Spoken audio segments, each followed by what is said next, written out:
Guys, what's going on? It's Ash here coming at you today in Clash Royale. Today, I am joined by Yugi. Let's tell him thanks and say get ready to go. I'm ready to go. This is the deck that we're going to be talking about today, guys. It is a really solid new Golem deck in the game right now, and it feels like it's really more about these three cards than it is the Golem. It's more about the Ice Wiz, the Tombstone, and the Nado. This three-card combo is taking over the game. We're already inside a Grand Challenge right now. We're doing this one live again for you guys. I think about 70% of you in my last community tab poll voted to go ahead and have more live ladder matches, but there's still 30% of you who like Grand Challenge matches, so I still want to make sure I include both on the channel. But thank you so much for your continued feedback, guys. I really appreciate it. We're doing almost all live matches except for the Impossible Challenge, which will be returning this week. In this match so far, we're about 45 seconds in or so, and no one's made it first place, so maybe they're both playing a Golem deck, maybe they're both playing some sort of a beatdown deck.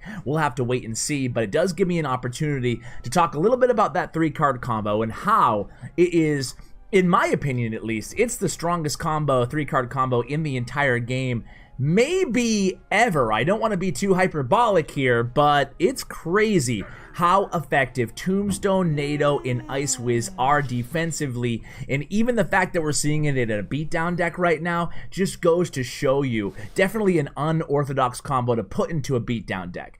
Now, who is YugiArt as we get into it? Looks like this one's going to go all the way to the final minute before they make their first play, which actually gives me time to give kind of an intro to set the table for you guys. YugiArt actually showed up.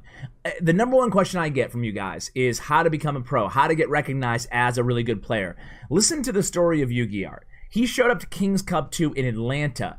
He saved up money. As soon as he found out about it, he saved up money with his older brother, and they bought a flight from New York, I believe, to Atlanta. The day of, they just show up there off the street, just average, random players. He said he was intimidated once he saw, and it is going against the Golem deck here, he said he was very intimidated when he saw all the YouTubers and the pros, and he thought to himself, do I even belong here? Well, YugiArt went on to finish #1 going into the draft in King's Cup 2, going into the second day. He finished above everybody, even the pros in the audience. And then later, he became a pro himself. He was in CRL Asia, playing for Chaos Theory, living in Taiwan, traveling to Japan and to China. It was just really cool story of YugiArt. So I just wanted to share that with you guys. And right now, I believe he is a free agent again. So maybe any CRL team out there, or any team looking out there to contract a guy who has that live stage experience, definitely look into YugiArt, a great guy too. Anyway, back to the deck here, guys. It's Golem versus Golem, and that actually illustrates the point I'm trying to make here on that three-card combo beautifully, right? You're leaning on three of the strongest defensive cards in the game. A lot of people think that Tombstone is the strongest card in the game. Very low-key strong card. I think it's probably been a long time since a defensive card or a spawner card, a building, has been considered this strong. And just, you're seeing it right now, the synergy between the Ice Wiz and the Tombstone. Then you have the Nado. You just have such a controlled dynamic to your deck where you can defend anything against any deck pretty much with those three cards. Maybe the only exception being Siege, which is actually probably one of the archetypes that isn't in an amazing spot right now. Expo more than Mortar, of course. But anyway, the reason I said this matchup here illustrates the power of this deck, and we're not sure yet. Yugi does have the, well, a pretty big advantage here, and he's just going to reload with this Golem.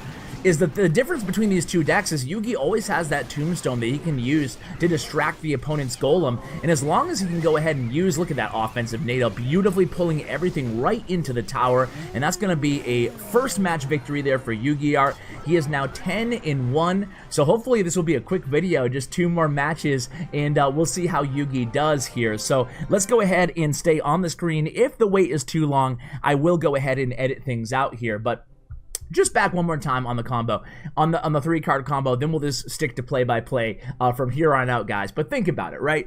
Against a graveyard deck, you got it covered, right? Now, Ice Wiz can one-shot skeletons now. After the buff, he received a couple balance updates ago, and now he has the longer freeze duration as well. Tombstone just seems to be as as versatile as any other defensive unit in the game, I think, right now. Maybe even more so. And then the Nado added to it. Nado is another polarizing card. Maybe have to edit out here, but we'll see. We'll give it another 20 seconds or so, and then we'll edit. But Nado just... oh, there it is. Perfect. So... All Nado does, guys, is again kind of give you one of the strongest defensive options in the game. When you pair that with the Tombstone, you're looking good against anything. That's why we see it in graveyard decks. That's where it first appeared, in graveyard decks. Then we started seeing it add to more and more unorthodox decks, such as now it's even evolved into Beatdown, Minor Control, and other deck archetypes. I even saw a Lavaloon player running that 3-card combo, believe it or not, in a 12-win Grand Challenge a day or two ago. So yeah, it's everywhere and it's super strong. Does it need to be nerfed? I don't know the answer to that question. What would you do? Nerf Ice Wiz or nerf Tombstone or nerf Nado? I don't feel like any of the cards individually need a nerf, but I will do a balance update wishlist video tomorrow and let you guys know which cards I do think needs nerfs and buffs. Anyway, guys, we're going against the Kyo Sparky deck. It's Sparky Giant, has Skarmy in there as well, and I forget what the last card is, but maybe Bats, maybe another Zapate card. Either way, we'll see in a bit, but it can be a challenging matchup, especially for a Golem deck here. So another deck, by the way, that we're going against right now, that probably could stand to benefit from the Ice Wiz or from the Nado. It's just so strong defensively. And let's see how Yugi handles this matchup here, guys. He goes in with the Golem. He's going against, there's the Skarmy there. We talked about it, but we have plenty of splash with the Baby Dragon, with the Nado, and with the Ice Wiz. And of course, we do have the Barbarian Barrel again. Now, if you guys don't have the Bar Barrel, of course, obviously, sub in the Log if you want to. You can also sub in the Zap, which will give you another reset spell in this deck. Of course, Fireball also can reset as well. So here we go. It's going to be a Sparky Giant push coming down the left lane. We have those skeletons doing a really good job distracting Sparky, and you're linking maybe, what, 1-2 elixir here? I guess he wanted that Tombstone to die first. The Fireball comes down. That's going to go ahead and take down all of those support troops along with the Bats left over from the Night Witch there. So a really nice defensive sequence for Yugi as we are about 15-20 seconds now into double elixir time. We're going to set up with a Tombstone again. You know, when you don't know what to do with this deck, guys, just set up with a Tombstone. You already have a Tombstone down, go ahead and just play an Ice Wiz in the back. You really can't go wrong with those two plays. So here we go again. Baby Dragon getting a lot of work done. Here comes the Golem Barrel. The opponent here, you can see how frustrated they might be. You know, they had to get that Tombstone down, but we have the Nado ready even if they did. Now we're going to get a nice offensive push here. Sparky takes care of the Ice Wiz, but we have another one right back there at the bridge. And then again, getting that Golem death damage, just so much damage from that Golem when he dies on the tower, guys. Already down to 820, and we haven't had any like real monster pushes there. Bar Barrel at the ready, there it is. Catches the Juke Barrel very nicely. The Giant doesn't even get to the Tombstone. We have 2 Sparkies coming though. We're gonna make sure we stack up these Baby Dragons. Of course, Baby Dragon being our only real pure air card along with all those Bats in this deck. A good Fireball opportunity here. Let's see if he takes it. He's just gonna go ahead and Nado, try to get some Baby Dragon of value there, and instead he's gonna save that Fireball and reload with a Tombstone behind the King Tower. This is a very, very underused in pro Tombstone placement here. The reason he's using the Tombstone here is to free up the Barbarian Barrel against Skarmy in this deck. And that's something that you guys can do as well. You can place that Tombstone. It's going to help defend against Graveyard. It's also going to help defend against Golem Barrel. And here it goes. This is a perfect opportunity. Is he going to... Yeah, he's going to... So you can... Obviously, he's still going to take some damage from that Golem Barrel, but he can essentially use the skeletons from that Tombstone and then go ahead and deploy the Golem right at the bridge there. There's nothing the opponent can do to stop this. There's nothing. Now he has that freed up Bar Barrel, like we just talked about, to use against the Skarmy, and there's nothing stopping that Golem there. Fireball comes down, doesn't even need it, and that's 2 quick and easy and decisive victories for YugiArt, guys. Very, very well played there. So now it might be a one-match video. I don't want to say I'm hoping for the loss here, guys, but I'd like to see more than one extra match. Maybe I'll just start... Let me ask you this, guys, honestly. Would you watch a video if it was an entire grand challenge by, you know, a big name pro player, like from 1 to 12, probably like a 45-minute video. Would you like that? Of course, if you didn't want to watch the whole video, you could just fast forward to the final matches. Anyway, I thought about doing that maybe as a once-a-week series, and here we go. We're already into this could be the last match here. So let's go in. My device, hello? All right, come on, man. I don't know what's going on with my iPad lately. It's like not letting me tap. Anyway, we're in the match. So let me know in the comments, guys. Would you like to see that? I'm kind of thinking I might try it out. I don't think a lot of people will click on a 45-minute or an hour-long Clash Royale video. But you know what? What's wrong with experimentation? What's wrong with giving it a try? An Inferno Dragon and a Mega Minion to start out with here from the opponent. The name of his clan is 12 Wins with Graveyard. So I'm gonna go out on a limb here and say that he might be rocking a Graveyard deck. We have a Barb Barrel and a Miner coming down the left lane. It looks like Yugi's gonna go ahead and ignore it all, seeing as how the Inferno Dragon is out of rotation, gonna try to punish here. The opponent has a Tombstone of their own and Double Dragon. Wow, this is kind of a funky deck here played by the opponent. Inferno Dragon already cycled back to.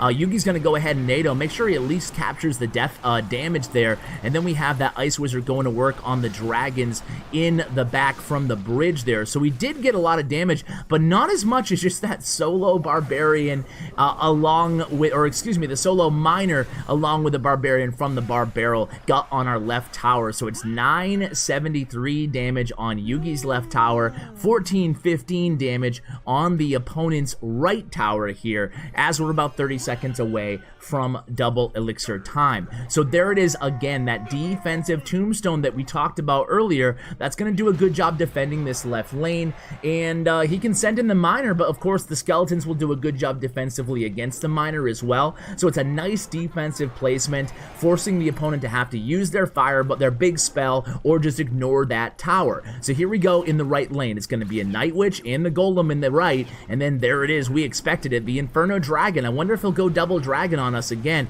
We go ahead. There it is. The Double Dragon going to take care of all those bats spawned by the Night Witch. We reload with a Baby Dragon of our own, but that one Mega Minion and that one Barbarian going to do a good job of kind of shutting down this push, really preventing us from getting the type of damage that Yugi definitely wanted on that right tower. Down to 838 right now. So we are in the lead here, guys. Let's see what Yugi does here with about 30 seconds. Oh, there it is, the last card.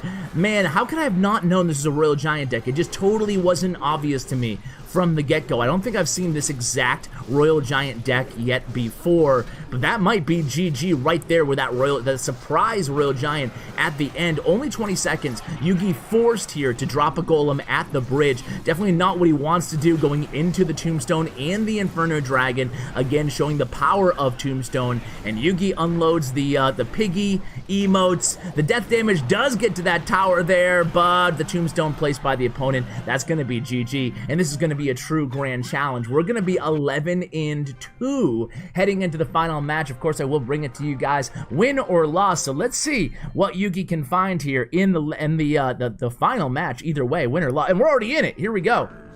We are already in it, guys, so no editing. I am Eds. Yugi not happy coming off that loss on that last match here, and here we go. It's going to be Lavaloon or Lava Double Dragon, maybe Lava Miner. We'll see what it is, but either way, Ash, what about Lavaloon? I got you covered this video. I got you covered. Here we go. It's going to be an Ice Wizard in the left lane against that Lava Hound. So this will be a good template for you guys, how to handle a Lavaloon matchup.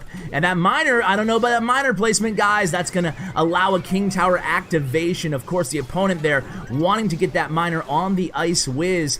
He does so, but not before Yugi, or actually Yugi was able to respond and go ahead and activate that King Tower, which will help him out a little bit, but of course, it's against we don't know yet. It's definitely an off-meta Lava Hound deck, so we don't know if it has Balloon. Either way, it's definitely never a bad thing to activate your King Tower, but he does have, it looks like it's a Lava Double Dragon deck, guys, and I shared this on the channel really recently. It's super strong. I think it was, yeah, QW playing this live at Top Ladder. I'll link that video if you guys want something to watch after this one. I'll link it in the description for you guys. And here we go into the Tombstone there. The Inferno Dragon just absolutely killing this push here single-handedly. I guess a little help from that Royal Ghost as well. Now the Baby Dragon does get one kind of fiery breath onto that left tower, but now we have to deal with this annoying push here. We bar barrel in the back. Things aren't looking so hot here early on. Of course, this deck can be a pain with the Inferno Dragon version of this deck. And oh, that zap came in just a second too late, and the King Tower activation definitely did help in that scenario, mitigating the damage done by that miner there on the left tower. And now Yugi can reload. Did you see the zap from the opponent there, guys? He was trying to get that tower to retarget away from the Inferno Dragon onto the miner, but just a second too late. The Inferno Dragon was already dead. And now the Night Witch way in the back there. That's a good Night Witch play, guys. Gonna allow her to spawn even more bats. Of course, the opponent, I think they have Baby Dragon as their last card. No? We'll see, I guess. Poison is down. Let's see what they have. Okay, minions. So it's not the double dragon deck. It's a little bit different. But either way, it looks like Yugi's going to take this left tower or get really close to it. The Golemite's doing some work. Meanwhile, on defense, again, that defensive Tombstone setup that we talked about, guys. Just doing some work, helping out, spawning those skeletons. Baby Dragon goes down. We have the Ice Wizard as well. We still have Nado in hand. Plenty of tools at the disposal of YugiArt. And that Golem there is not really meant to take down the tower. The Golem is just meant to clog up the lane with 5 seconds left here. Yugi is gonna pick up this victory and complete the grand challenge live for us, guys. Well done, Yugi. I'm glad he won that last one. Never a good thing to lose and end on a big L there, but really enjoyed this video, and hopefully this helped to illustrate the power of those 3 cards, guys. What do you think? Is there a stronger 3-card combo in the game than Tombstone, Ice Wiz, and Nado, especially defensively oriented? What is stronger? What is a more control combo than that? Let me know if you have one in the comments below, guys. I want to thank you for watching all the way till the end. Check out YugiArt's player stats and profile thanks to statsroyale.com, a partner here on the channel. And of course, a big shout out to my YouTube partner, Bren Chong. Check out his information as well. Guys, thank you so much for watching, and as always, take care, guys.